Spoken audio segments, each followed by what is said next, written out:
कहते हैं पेड़ की जड़ जितनी गहरी जाती है उतना ही पेड़ मजबूत खड़ा होता है, और पेड़ की जड़ गहरी ना जाए तो एक हवा में उखड़ जाता है। इसलिए पेड़ की जड़ मजबूत होना चाहिए। किस पर अकड़ दिखाते हो, किस पर अकड़ दिखाते हो, तन को ठूंठ बनाते हो। किस पर अकड़ दिखाते हो, तन को ठूंठ बनाते हो। फिर भी खुशी मनाते हो, और फिर भी खुशी मनाते हो। फिर भी खुशी मनाते हो, फिर भी खुशी मनाते हो। हवा का झोंका आएगा, जमीन दोज कर जाएगा। हवा का झोंका आएगा, जमीन जोत कर जाएगा। जिन गुरु की भक्ति सब सिद्धि दिलाए रे। जीवन है पानी की बूंद, कब मिट जाए रे। हो जीवन है पानी की बूंद, कब मिट जाए रे। अकड़ दिखाने की जरूरत नहीं है। कई लोग तो साधु के सामने भी अकड़ दिखा देते हैं, होशियारी दिखा देते हैं साधु के सामने। इस शब्द का बहुत ज्ञान आचरण ही न होवे, शब्द का बहुत ज्ञान आचरण ही न होवे। ऐसा ज्ञान आदमी में अभिमान लाएगा, आचरण तो है ही नहीं। शब्द का बहुत ज्ञान आचरण ही न होवे, ऐसा ज्ञान आदमी में अभिमान लाएगा। ज्ञानवान साधुओं को गांव में भी देखकर होशियारी अपनी वो उनको दिखाएगा। मानेगा नहीं, होशियारी दिखा, मैंने ये किया, मैंने ये किया। ठीक है, बैठो तुम नीचे, तुमने क्या किया हमें मालूम। आचरणहीन ज्ञान कारगर नहीं यारो, आचरणहीन ज्ञान कारगर नहीं यारो। ऐसा ज्ञानी डूबा और गैरों को डुबाएगा। आचरण सहित हो ज्ञानगर जीवन में, ऐसा ज्ञान तुझे मुक्ति मार्ग दिखलाएगा। इसलिए आचरण सहित ज्ञान होना चाहिए। पर आचरणहीन है तुम्हारा ज्ञान कोई काम का नहीं है, सब बेकार है, बकवास है। इसलिए आचरण आना चाहिए। और शब्द का ज्ञान तो कर लिया, समझ रहे हैं हम बहुत ज्ञानी हैं। शब्द का ज्ञान एकत्र करके वो भी ज्ञानी है। और शब्द भी किसके उठाए हैं? दूसरे की, दूसरे की चीजें उठा करके अपने आप को ज्ञानी बताता है। कैसा पागल है। अरे अपनी चीज से ज्ञानी होते हैं, अपनी चीज से धनवान होते हैं। दूसरे का धन एकत्र कर लेने से हम धनवान नहीं हो जाते। ज्ञान का धन जिसके पास है वो सच्चा धनवान है। ज्ञान का धन से बड़ा कोई धन नहीं है। सारे धन एक तरफ और ज्ञान धन एक तरफ है। इसलिए ज्ञान धन होना चाहिए। और ज्ञानी में कभी अकड़ नहीं होती। अकड़ तो अज्ञानियों में होती है। आइए अर्थ देखते हैं। बुद्ध्या, बुद्धि बिनापि नहीं होने पर भी, बुद्धि बिना भी, बुद्धि नहीं होने पर भी विबुधार्चित, देवों के द्वारा अर्चित, पूजित, देवों के द्वारा पूज्य पाद पीठ, जिनका सिंहासन, जिस पर भगवान विराजमान हो जाते हैं तो देव उस सिंहासन की भी पूजा करते हैं। सिंहासने मणिमयूख शिखा विचित्रे। उस सिंहासन की पूजा, सिंहासन की स्तुति आचार्य मानतुंग महाराज ने भी कर ली भक्तामठ में, कल्याण मंदिर स्तोत्र में भी कर ली। तो वो सिंहासन की स्तुति जिस पे भगवान विराजमान हो जाते हैं, तो कहते हैं भगवान आप जिस पर विराजमान हो जाते हैं उस सिंहासन को भी देव लोग भी पूजते हैं। मुझ में बुद्धि नहीं होने पर भी तो तुम स्तुति करने के लिए सही तरीके से उद्यत, रेडी, तैयार, सही तरीके से मैं आपकी स्तुति करने को तैयार हुआ हूं। मतिर, मति माने बुद्धि, विगत तत्र अपोहम, तत्र लज्जा, लज्जा को छोड़कर, मति न होने पर भी, लज्जा को छोड़कर, बुद्धि न होने पर भी मैं आपकी स्तुति करने के लिए तैयार हो गया हूं। बुद्धि नहीं है।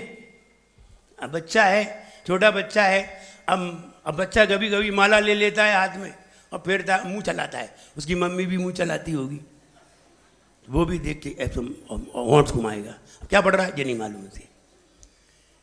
तो वो भले ही बच्चा है, बच्चे ही तो है, तो वो देख रहा है, वैसा कर रहा है, तो इसलिए, लेकिन वो माला हाथ में ले लेगा और ऐसे ऐसे करेगा, जैसे मम्मी फेरती वैसे वो फेरेगा। तो ये उसकी नकल है। लेकिन वो कह रहे हैं, आचार्य महाराज कह रहे हैं, बुद्धि न होने पर भी मैं लज्जा को छोड़कर, बच्चे को शर्म नहीं लग रही, और शर्म बच्चे को ही नहीं लगती, बड़ों को तो बहुत शर्म लगती है।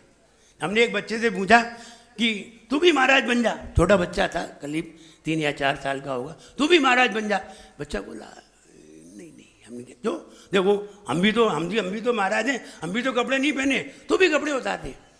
बोली हमें शर्म लगती है, आपको तो शर्म नहीं लगती, आप तो बड़े हैं। बोली मुझे शर्म लगती है। तो हमें बहुत हंसी आई, देखो बच्चा छोटा कह रहा है मुझे शर्म लगती है। तो बच्चे हैं तो बच्चों को शर्म नहीं लगती, वो तो चाहे जैसे घूमते रहते हैं। तो ऐसे ही वो कह रहे हैं कि लज्जा को छोड़कर, त्रपहा लज्जा, विगत लज्जा को छोड़कर, अहम मैं, बुद्धि ना होने पर भी, मति ना होने पर भी मैं आपकी स्तुति करने के लिए तैयार हुआ हूं। बालम, बालक को विहाय छोड़कर, जल में संस्थित स्थित, इंदु चंद्रमा बिंब, चंद्रबिंब, बालक को छोड़कर जल में स्थित चंद्रमा को, मन्या अन्य कोई, का माने कोई, अन्य कौन, इच्छति इच्छा करता है, जना व्यक्ति, सहसा शीघ्र ही, ग्रहीतुम पकड़ने के लिए, कौन पकड़ने के लिए तैयार होता है। एक बालक को छोड़कर जल में पड़े चंद्रमा को कौन पकड़ने के लिए तैयार होता है? कोई नहीं। एक बालक है, अल्प बुद्धि है, मालूम नहीं है कि चंद्रमा कहाँ है। अगर उसे जिस दिन मालूम चल जाए कि वो वाला चंद्रमा वहाँ है, वो इसमें, वो नहीं पकड़ेगा, पागल थोड़ी है। लेकिन जब तक उसे मालूम नहीं है तब तक पकड़ेगा। हमें जब तक मालूम नहीं है कि भगवान तो मेरे अंदर है, आत्मा में ही भगवान है, अप्पा सो परमप्पा, आत्मा में ही परमात्मा है, जब तक ये बात तुम्हें मालूम ना चल जाए तब तक तुम भगवान के दर्शन करने, पूजन करने जाओगे। और जिस दिन ये मालूम चल जाए कि मेरे अंदर ही परमात्मा विराजमान है, उस दिन पूजन न करोगे, ध्यान लगा करके बैठ जाओगे। उस दिन शीघ्रता से मुक्ति को प्राप्त करोगे। लेकिन जब तक नहीं मालूम है तब तक तो हमें भगवान की आराधना करनी ही पड़ेगी, और भगवान की आराधना करनी ही चाहिए। धीरे धीरे बढ़ते बढ़ते एकदम कोई अरबपति नहीं बन जाता है, पहले लखपति बनता है, फिर करोड़पति बनता है, फिर धीरे धीरे एकदम अरबपति कोई भी नहीं बनता है। और जो बन जाए तो वो बना रहता नहीं है, वो उसकी पूंजी नहीं है, वो किसी दूसरे की पूंजी है। दूसरे की पूंजी से हम अकड़ दिखाएं तो वो उचित नहीं है। अकड़ दिखाना उचित नहीं है, क्योंकि अकड़ वो ही दिखाता है जिस पे पराया सामान है। खुद के सामान से अकड़ होती ही नहीं है, हमेशा दूसरे के सामान पे अकड़ होती है। अगर किसी के पास बहुत सारा धन है, फिर देखो अकड़ कितनी होती है, और धन नहीं है तो अकड़ नहीं होती। इसलिए अकड़ दूसरे पे क्यों दिखाते हैं, और दूसरे पे चढ़ के जाते हैं। वे मरे मराए लोग जाते हैं, मरे लोग दूसरे के कंधे पे चलाते हैं। जिंदा होते हैं वे कभी दूसरे का सहारा नहीं लेते, अपने सहारे पर ही चलते हैं। बालम विहाय, अर्थ देख लीजिए, बुद्धिया बिना भी, बुद्धि नहीं होने पर भी, विबुधार्चित देवों के द्वारा अर्चित पूज्य, जिनका सिंहासन ऐसे अनंत भगवान स्तोतुम उनकी स्तुति सम सही तरीके से उद्यत करने के लिए तैयार, मति को छोड़कर, लज्जा को छोड़कर मैं उनकी स्तुति करने के लिए तैयार हुआ हूं। बालक को छोड़कर जल में स्थित पड़े हुए चंद्रमा को अन्य कोई शीघ्र ही पकड़ने को तैयार नहीं होता, सिर्फ बालक ही होता है। दोनों तरीके से अपन कह सकते हैं कि बालक ही होता है और कोई नहीं होता, इसलिए बालक को छोड़कर अन्य कोई पकड़ने को तैयार नहीं होता, सिर्फ बालक ही होता है। इतनी लघुता मेरे अंदर आना चाहिए, इतनी लघुता आप लाइए, इतनी लघुता लाएंगे आपके सारे कार्य अपने आप ही सिद्ध हो जाएंगे। लघुता से ही सिद्ध होते हैं। हमने बताया महिलाओं में अगड़ नहीं होती, बिल्कुल सही बात है। अगर अगड़ होती तो वो एक बार जब लड़की की शादी हुई तो वो माँ से लिपट लिपट के रोए जब विदा हो रही। आजकल तो नहीं रोती, आजकल तो आर्टिफिशियल होती हैं। वो ओरिजिनल रो रही थी, खूब जोर जोर से लिपट लिपट के रो रही, और जाए कार तक जाए फिर दौड़ के आ जाए, फिर माँ को पकड़ ले। तो माँ कहे बेटा ऐसा तो सबके साथ होता है, ऐसा तो सबके साथ होता है। मेरी शादी हुई थी, मैं तो तुम्हारे पापा के साथ आई थी कि नहीं? तो वो लड़की रोते रोते बोली तुम तो पापा के साथ आई थी, पापा तो पहचान किए, हम तो अजनबी के साथ जा रहे हैं। सही बात की। उसने पापा देखे तो पापा तो पहचान के ही दिखे। बोले पापा तो पहचान के थे, हम तो अजनबी के साथ जा रहे हैं। अब माँ क्या समझाती उसे? कहने का मतलब ये कि उसे विवेक नहीं है कि क्या कह रहे हैं। और कभी कभी लोग क्या कह जाएं कुछ नहीं पता है, लोग क्या कह दें कुछ नहीं पता है। इसलिए हम ये कहना चाहते हैं लघुता होनी चाहिए। जितनी लघुता होगी, लघु होने के कारण विचार करिए महिलाओं को पुरुषों के साथ क्यों भेजा गया? पुरुषों को महिलाओं के साथ क्यों नहीं भेजा गया? नहीं। बोले ये परंपरा कहाँ से चली, किसने चलाई? बोले आदिनाथ से चली। आदिनाथ के पहले तो ये होता ही नहीं था। आदिनाथ भगवान के पहले ऐसा होता ही नहीं था कि पुरुष लेने आए महिलाओं को ले जाए। नहीं, आदिनाथ भगवान ने कहाँ से चलाई? आदिनाथ भगवान ने स्वर्ग में देखा, स्वर्ग में सारे देव देवियों को लेने आते हैं, और देवियां पहले और दूसरे स्वर्ग में ही होती हैं, आगे देवियां नहीं होती। फिर वो ऊपर वाले देव तीसरे चौथे 15वें 16वें 12वें स्वर्ग के देव के पास देवियां कहाँ से आती हैं? वे दूसरे स्वर्ग में लेने आती हैं। पहले और दूसरे स्वर्ग में ऊपर से लेने आते हैं और ले जाते हैं।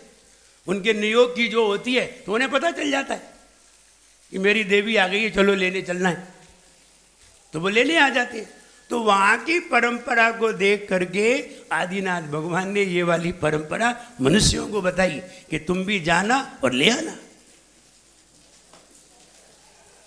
तो वहाँ से मनुष्य भी जाने लगे लेने के लिए, लेकिन अब उल्टा होने लगा। बोले अब लड़की वाले के यहाँ लड़का वाला शादी करने आता है, अब उल्टा हो जाता है। पता नहीं कैसी कैसी उल्टी रीति चल रही है। तो इसलिए ये परंपरा ऊपर से आई है, देवों से आई है, और महिलाएं बिल्कुल शांति से चली आती हैं। अब कभी कभी ऐसे ऐसे व्यंग बनते हैं, बोले बताओ महिलाओं और पुरुषों में डरपोक कौन है? डरपोक तो आदमी है, 100 आदमी लेकर के आया था। महिला देखो अकेली आई है शेरनी की तरह, चल मैं अकेली चलती हूँ। अब तो पीएचडी के बाद डॉक्टर ऑफ लिटरेचर हो। आदमी 100 आदमी लेके आया, कितना डरपोक है, 2 गाड़ी भर गई। महिला देखो शेरनी की तरह, चल। कहने का मतलब ये है कि लघु होना चाहिए। लघु हो गए तो निश्चित है सारी विद्याएं प्राप्त करोगे, सारा ज्ञान प्राप्त करोगे और लघु नहीं होगे तो आपके अंदर वो ज्ञान की प्राप्ति नहीं हो सकेगी। आइए पीठ करने के लिए तैयार होते हैं। ओ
आज्ञा चक्र पर ध्यान, दोनों हाथ खुले हों, रीढ़ की हड्डी सीधी हो।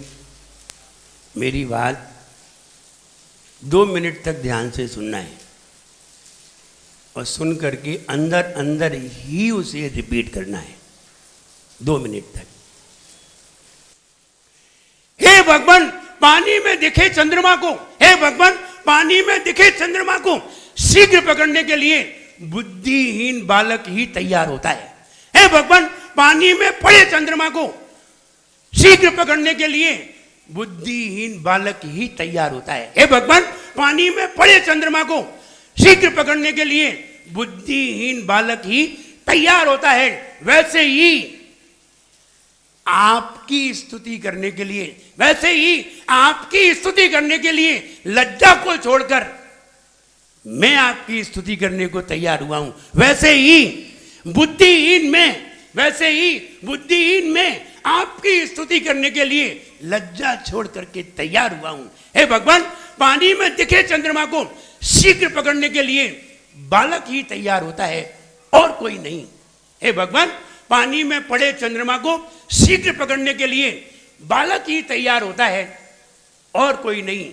पानी में पड़े चंद्रमा को शीघ्र पकड़ने के लिए बुद्धिहीन बालक, बुद्धू बालक ही तैयार होता है। हे भगवान, पानी में पड़े चंद्रमा को शीघ्र पकड़ने के लिए बुद्धिहीन बालक ही तैयार होता है और कोई नहीं। वैसे ही बुद्धिहीन में लज्जा को छोड़कर आपकी स्तुति करने के लिए तैयार हुआ हूं। वैसे ही बुद्धिहीन में, अल्पज्ञ में, बुद्धू में, वैसे ही बुद्धिहीन में लज्जा को छोड़कर आपकी स्तुति करने के लिए तैयार हुआ हूं। अंतिम बार, हे भगवान, हे भगवान, पानी में पड़े चंद्रमा को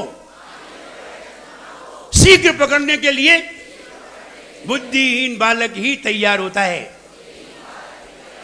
हे भगवान, पानी में पड़े चंद्रमा को बुद्धिहीन बालक ही शीघ्र पकड़ने को तैयार होता है।